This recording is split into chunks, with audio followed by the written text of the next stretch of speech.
மணி வான்மழை மேகங்கள் நீர் தெளிக்க வாடிய தேகங்கள் சேர்ந்திருக்க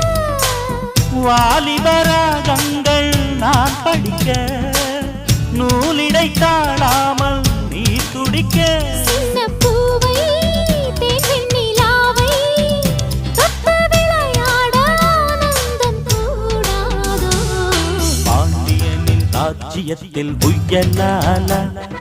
வேண்டி நின்ற பைங்கிளிக்கு புயலால